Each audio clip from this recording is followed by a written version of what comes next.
There are songs that don't just play, they find you, arriving at the exact moment your heart is already breaking, as if the universe itself programmed them for your lowest hour. Some melodies carry the weight of entire generations. Love letters written in studios at 2 a.m., confessions born from divorce papers, grief that never got a funeral. And somehow, decades later, they still make strangers on opposite sides of the world cry for the very same reason.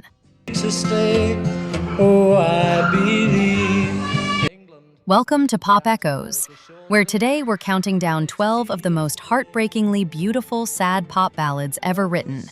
Songs from the 1960s through the 1990s that didn't just top charts, they permanently moved into the softest, most vulnerable corner of the human soul. Number 12. The End of the World. Skeeter Davis, 1962. It's the end of the world. In the autumn of 1962, a young woman named Skeeter Davis walked into a Nashville studio carrying a song that felt almost too personal to record. Written by Sylvia Dee and Arthur Kent, the lyric was inspired by Dee's grief after losing her father. A pain so raw it felt like the world itself had stopped turning, even though life outside kept going exactly as before. I wake up in The devastating genius of the song is its central paradox. The birds still sing, the sun still rises, the stars still shine, and yet inside the singer, everything is ended. A disconnect between the world's indifference and a heart in total collapse that millions of listeners recognized instantly as their own private experience of loss. you say goodbye. When it was released, The End of the World climbed to number 2 on the Billboard Hot 100 and crossed genres from country to pop with almost supernatural ease, proving that grief, when expressed with enough honesty, needs no genre classification to find its audience. Why do these eyes of mine? Decades on, this song remains the gold standard for what a ballad about heartbreak should feel like: quiet, devastating, and hauntingly gentle. And as we move to number 11, things are about to get even more personal. Number 11. He'll Have to Go. Jim Reeves, 1959/1960. Put your sweet lips a little closer. Jim Reeves recorded He'll Have to Go in 1959, and from the very first note of that impossibly warm, velvet baritone, something about the song felt less like a performance and more like an intimate phone call you weren't supposed to overhear. The song was written by Joe and Audrey Allison, inspired by a real late-night phone conversation Audrey witnessed that planted the entire emotional seed of the story. Darling, I will understand. The premise is achingly specific. A man on the phone with the woman he loves, knowing another man is in the room with her, asking her to whisper sweet words into the receiver so he can at least pretend, just for a moment, that she belongs only to him. A desperation so tender it never tips into anger, which is exactly what makes it so quietly devastating.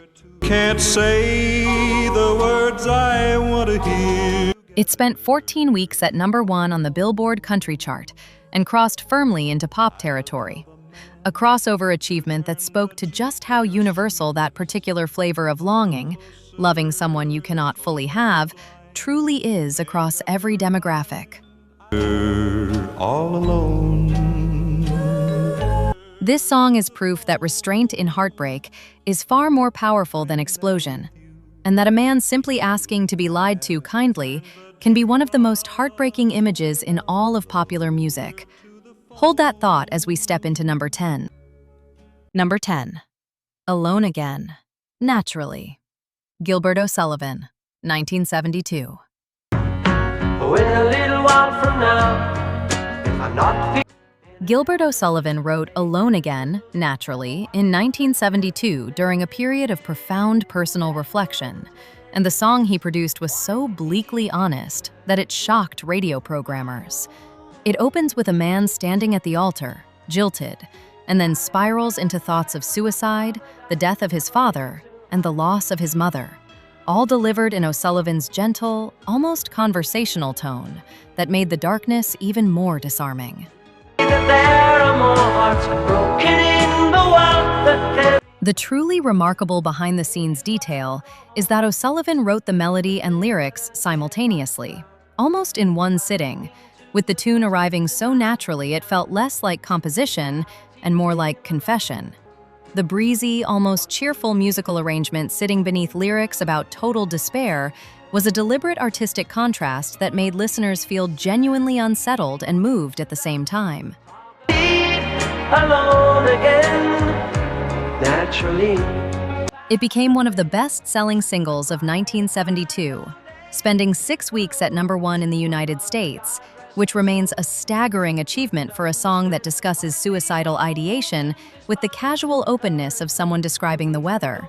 To think that only yesterday I was cheerful. Alone Again, naturally, is a song that trusts its audience completely. Trusts them to sit with the darkness, to not look away, and that trust is exactly why it has never lost its power to reach into the chest and squeeze, which brings us now to number 9. Number 9, Without You, Nilsson, 1971. But I guess that's just the way Harry Nilsson didn't write Without You. He heard it late one night on an album, assumed it was one continuous song by one artist, and only discovered later it was written by 2 members of Badfinger, Pete Ham and Tom Evans, who had crafted the song separately and stitched it together. A detail that makes the song's seamless emotional devastation feel almost miraculous in hindsight. well, I can't forget. Nilsson recorded his version in London with producer Richard Perry, and the session became legendary for the way Nilsson sang the vocal with such raw, unguarded power that engineers reportedly felt the temperature in the control room change. His climactic high notes weren't just technically impressive, they sounded like a person physically breaking apart in real time.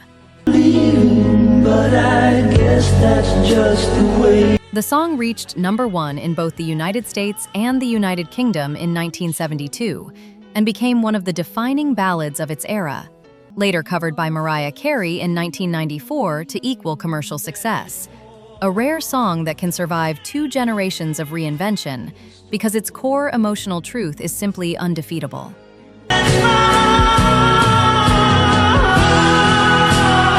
What makes Without You so enduring is that it doesn't describe heartbreak intellectually.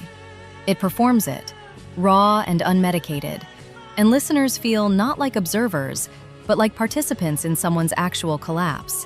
And that intensity sets the stage perfectly for number 8.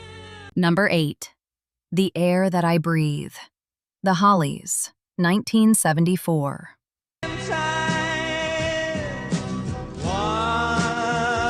The Air That I Breathe was written by Albert Hammond and Mike Hazelwood in the early 1970s, originally recorded by Hammond himself, but it was the Hollies' 1974 version that elevated it into something transcendent.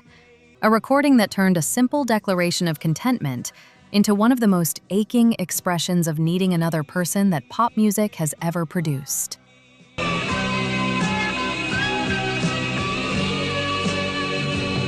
The fascinating detail that changed music history is that Radiohead's Creep was found in a 1997 lawsuit to have borrowed substantially from this song's chord progression, resulting in Hammond and Hazelwood receiving songwriting credits on Creep, meaning the DNA of one of the 1990s most iconic sad songs lives directly inside this 1974 ballad.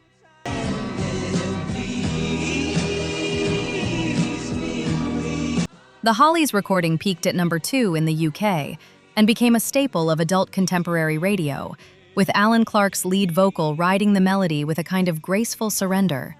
The song never pleads or cries, it simply exhales, which somehow makes it more emotionally overwhelming than any theatrical ballad.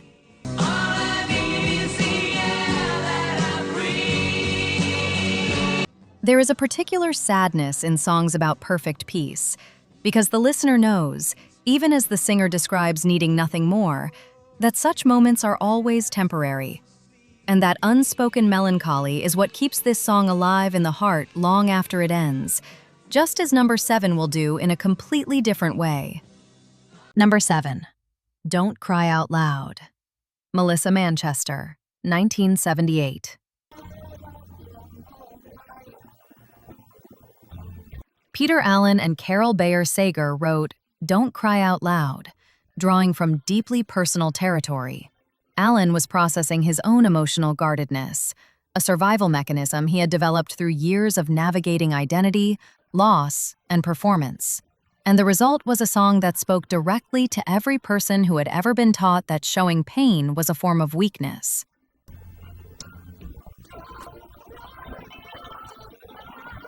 Melissa Manchester's 1978 recording gave the song its most emotionally resonant home, with her powerful voice treating the lyrics not as a self-help mantra, but as a kind of grief. The advice to don't cry out loud, just keep it inside. Learn how to hide your feelings. Delivered not with triumph, but with the quiet devastation of someone who knows exactly how much that suppression costs.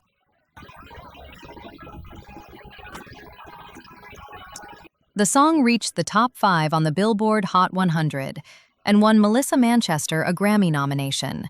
But its true legacy is the way it became an anthem for people who were raised in emotional silence. Stoic households, difficult childhoods, cultures that treated vulnerability as dangerous, who finally heard their experience named in a pop song. Don't Cry Out Loud is one of those rare songs that critiques its own advice. The more beautifully and painfully it's sung, the more it reveals that keeping it inside is, in fact, impossible. And that devastating irony is what we carry forward into number 6. Number 6. Nothing Compares to You. Sinéad O'Connor, 1990. It's been 7 hours and 50. Prince wrote Nothing Compares to You in 1985 for his side project, The Family. But the song existed quietly in the background of pop culture until Sinéad O'Connor transformed it in 1990 into something that no longer felt like a cover. It felt like a transmission from a woman whose heart had genuinely and recently been destroyed, which, as O'Connor later confirmed, was largely true.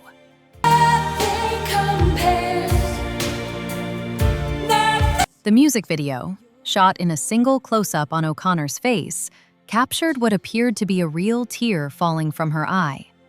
O'Connor later said she began thinking of her recently deceased mother during filming, and the grief that crossed her face in that moment was entirely unplanned and completely authentic, making it one of the most genuinely raw moments in the entire history of music video. Tears from falling. Tell me, baby. The single reached number 1 in at least 18 countries and remains one of the best-selling singles of 1990, with critics consistently naming it among the greatest songs ever recorded. A status earned not through production spectacle, but through the terrifying intimacy of one voice, one face, and one unbearable truth.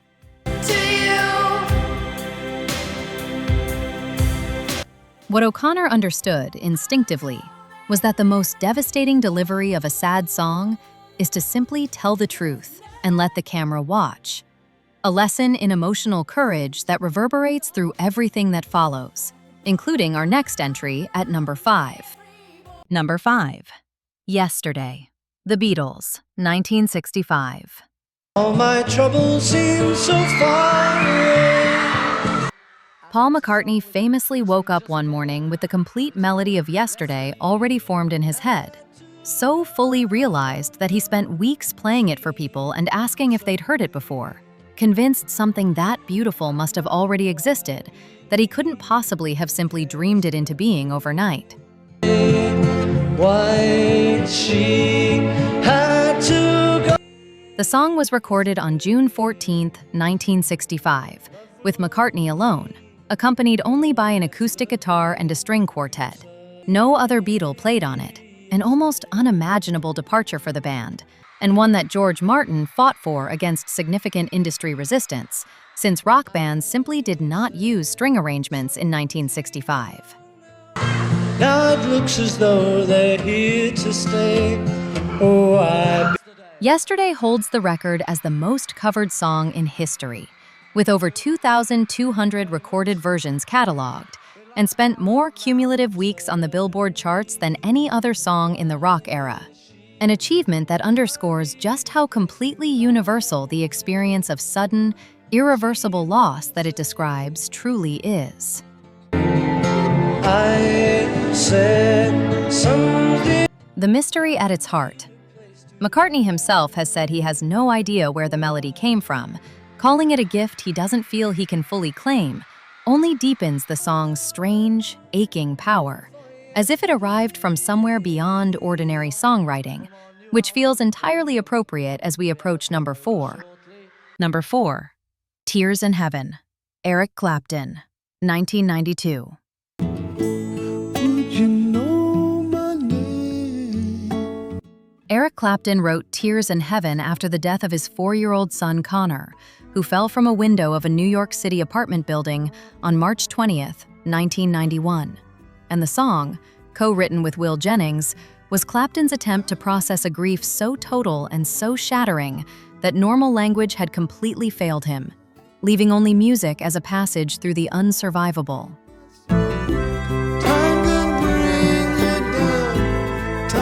Clapton has said in interviews that writing the song was genuinely therapeutic, that sitting with Jennings and building the lyric, line by line, was one of the only ways he could approach the reality of what had happened, and that the process of making something beautiful out of something catastrophic was the only form of mourning that brought him any relief.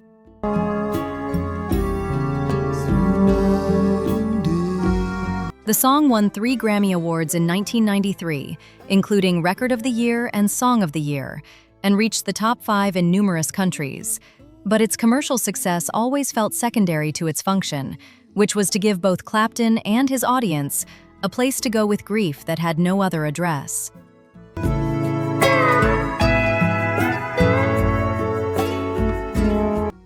Clapton has since expressed ambivalence about performing the song live, noting that he has moved through his grief, and the song no longer reflects where he is emotionally, which somehow makes it more heartbreaking to listen to, knowing it was a door he walked through and then eventually had to close. As we now approach the final 3 in this countdown. The Living Years, Mike plus the Mechanics, 1988. In the living years. Mike Rutherford of Genesis wrote The Living Years after the death of his father in 1987, confronting the painful reality that the two men had never fully resolved their emotional distance. The song, co-written with B.A. Robertson, emerged from Rutherford's guilt over conversations left unfinished, words never spoken, and a reconciliation that simply ran out of time before it could happen.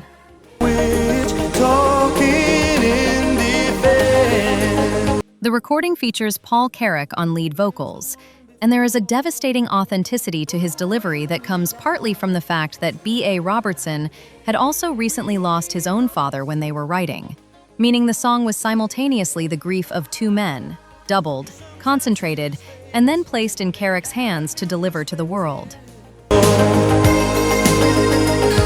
the present and the past. The Living Years reached number 1 in both the United States and United Kingdom in early 1989 and generated an overwhelming response from listeners who wrote to radio stations describing their own fractured relationships with parents, many of whom were inspired by the song to make phone calls and have long-delayed conversations they might otherwise never have had. When my father passed away. The song's legacy is partly measured not in chart positions but in action, in people who heard it and did something about the living relationships still available to them, making it one of the rare pop songs that functioned as both art and intervention, which is exactly the energy that surrounds our number 2. Number 2. Candle in the Wind, Elton John, 1973.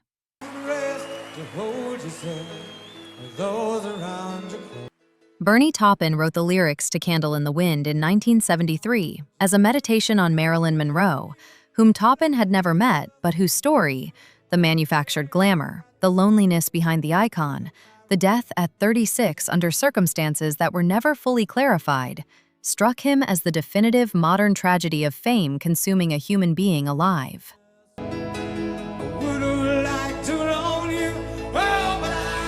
Toppin has described writing the opening line, "Goodbye Norma Jean," as the moment the entire song unlocked, because using Monroe's real name rather than her stage name was a deliberate act of restoration, an attempt to acknowledge the actual woman beneath the mythology that Hollywood had built and then abandoned around her.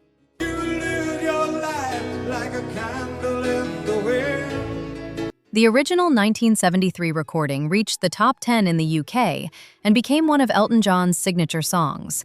But the song's cultural magnitude expanded exponentially in 1997, when John re-recorded it as a tribute to Princess Diana, making it the best-selling physical single in history with over 33 million copies sold, a number that reflects how deeply both women's stories touched something universal about beauty, vulnerability, and early death. Your candle burned out long before. What elevates Candle in the Wind beyond tribute into timeless art is that it is ultimately about what every person fears: being forgotten, being misunderstood, having your real self erased by the story others tell about you. And that fear, regardless of whether you are a Hollywood icon or an anonymous listener, is profoundly and equally human, which is the perfect emotional doorstep to our number one. Number 1.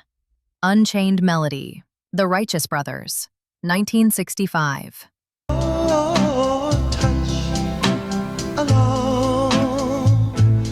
Unchained Melody was written by Alex North and Hy Zarrett in 1955 for a prison film called Unchained, and it received an Academy Award nomination that year.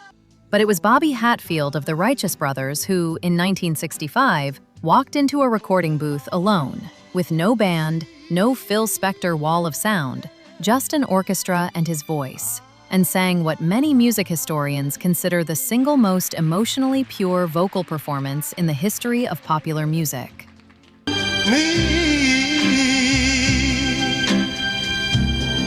The behind-the-scenes detail that elevates this moment into legend is that Hatfield was not originally scheduled to sing the song solo. It was meant to be a full Righteous Brothers production. But when Bill Medley had no natural vocal part to contribute, producer Phil Spector simply told Hatfield to go in and sing it by himself, a last-minute decision that accidentally produced one of the greatest recordings ever made. Wait for me, I'll be coming home. The Righteous Brothers version has charted in the top 10 in 3 separate decades, an achievement shared by almost no other song in pop history, reaching number 4 in 1965, returning to the charts after the 1990 film Ghost used it in one of cinema's most iconic scenes, and continuing to generate new listeners with each passing generation who discover it and feel immediately that they have always known it.